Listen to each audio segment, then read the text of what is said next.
என்னோடய பேர் சந்திரமௌலி. என்னோடய கிராமம் வந்து விட்டலூர் கிராமம். கும்பகோணம் தாலுக்காவில் இருக்குது, தஞ்சாவூர் மாவட்டத்தில்.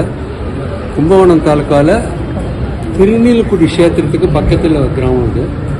நாட்டார் எங்கள் ஊர் பக்கத்தில் ஓடிட்டுருக்கு.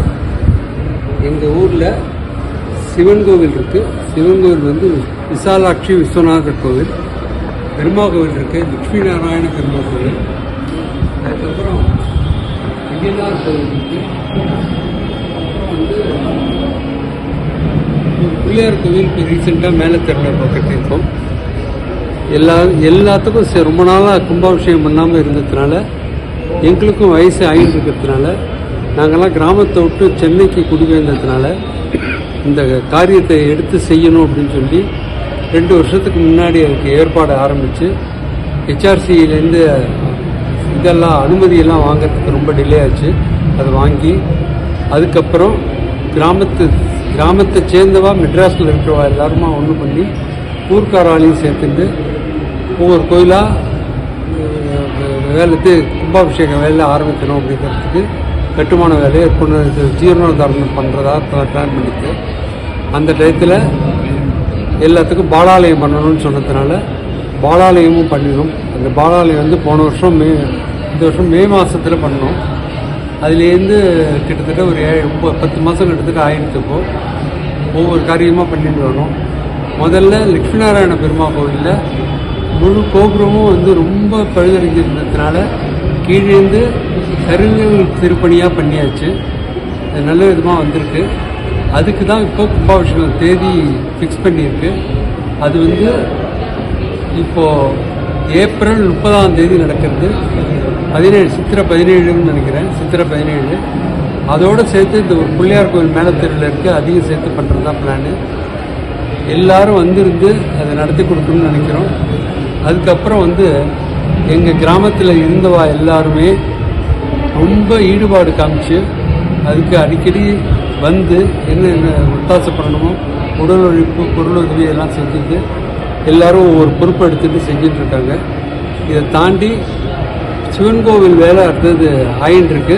அது நல்ல விதமாக முடித்து அதுக்கு இன்னும் 2-3 மாதம் கழிச்சு தான் கும்பாபிஷேகம் வைக்கிற மாதிரி இருக்குது. எல்லாரோட ஆசீர்வாதமும் இதுக்கு தேவை. இங்கே விட்டலூர் கிராமத்தில் இந்த லட்சுமி நாராயண பெருமாள் வந்து 150 வருஷத்துக்கு முன்னாடி இது நிர்மாணம் பண்ணி நடந்துட்டுருக்கு. கிராமத்தெல்லாம் பண்ணதுனால எங்களுக்கு ஓரளவுக்கு தான் எங்களுக்கு தெரிஞ்ச வழிய கிராமத்தில் நாங்களும் அதில் கட்டுக்கோப்பாக இருந்துட்டுருக்கோம். இது உத்தியோக சம்மந்தமாக நாங்கள் வெளியில் வந்ததுனால வர்றதுக்கு மனசு வரல. எல்லோரும் வீட்டை விட்டு வெளியில் வந்துட்டோம். இப்போ திருப்பி போய் எல்லாருமே ஒன்றிணைத்து கும்பாபிஷேகம் எல்லாத்தையும் பண்ணணுங்கிற ஒரே எண்ணத்தும் நம்மளுடைய வர தலைமுறைக்கும் எல்லாரையும் கொண்டு வந்து குழந்தைகளையும் சேர்த்து எல்லாம் பண்ணணும்னு சொல்லிட்டு எல்லாரையும் அரவணைச்சு கொண்டு வந்துட்டு கும்பாபிஷேகத்தை நல்லபடியாக பண்ணணும்னு ஆரம்பித்து பண்ணிகிட்டு இருக்கோம். இதில் தான் இன்றைக்கி இப்போ இதுக்கே நிறைய பேருக்கு குலதெய்வம் கோயிலில் எங்களுக்கு நிறைய பேருக்கு இப்போ இந்த இது பண்ணதுனால ஆரம்பித்ததுனால எங்களுக்கு நிறைய பேர் கேட்குறா. விட்டலூர்லேருந்து போனவாலாம் 2-3 பேர் இப்போ அப்ரோச் பண்ணி எங்களை இந்த விட்டலூரில் நாங்கள் பூர்வீகமாக இருந்திருக்கோம்னு சொல்லியிருக்காரு. 2-3 பேர் போய் இப்பயே ஆரம்பிச்சிருக்கா. அவாளையும் கான்டாக்ட் பண்ணி நாங்கள் லிஸ்ட்டில் சேர்த்துட்டுருக்கோம். இதே போல் ஒத்துழைப்பு பண்ணி இங்கே எல்லா கோயிலையும் நிர்மாணம் பண்ணி வரும் தலைமுறைக்கு எல்லாரையும் எடுத்து கூறி அந்த குலதெய்வத்தையும் நம்ம பராமரித்து நம்ம கிராமத்துக்கு பிறந்த ஊரையும் பிறந்த இடத்தையும் பாதுகாக்கணும்னு சொல்லிட்டு பெரியவா சொல்கிறாப்புல நம்ம எல்லாரும் கொண்டு சேர்ந்து எல்லாரும் பண்ணணும்னு ஆசைப்பட்டு எல்லாரையும் தலைவணங்கி நாங்கள் கேட்டுக்கொள்கிறோம். சிவன் கோவில் கும்பாபிஷேகம் ஆணி மாதம் பண்ணலான் இருக்கோம். பொருளுதவி கொஞ்சம் வெயிட் பண்ணுறதுனால கொஞ்சம் டிலே ஆகிட்டுருக்கு. அதனால் விட்டலூரில் இருந்தவா பிறந்தவா இதை கனெக்ட் இருக்கிறவா இல்லாட்டி நேரில் வர முடிஞ்சால் எல்லாரும் வரவேற்கலாம். அதுபோல் யார் வர முடியலையோ அவளால் முடிஞ்ச பொருளுதவி பண்ணினாக்க இந்த கும்பாபிஷேகத்தை சிறப்பாக நடத்தலாம். அதுபோல் இந்த கோவிலும் ரொம்ப புராதனமான கோவில். திருடமருதூரில் ஒரு சோழ ராஜாவுக்கு பிரம்மஹத்தி தோஷம் பிடித்து அதுக்கப்புறம் இந்த ஊரில் வந்து ஆற்றுல குளித்து பண்ணும்போது அவனுக்கு பிரம்மஹத்தி தோஷம் விட்டுதான். அதனால அதுதான் இந்த ஊரோட புராணம். பிரம்மஹத்தி தோஷம் விட்ட ஊர், அதனால இந்த ஊருக்கு பேர் விட்டலூர் அப்படிங்கிறது பேர்.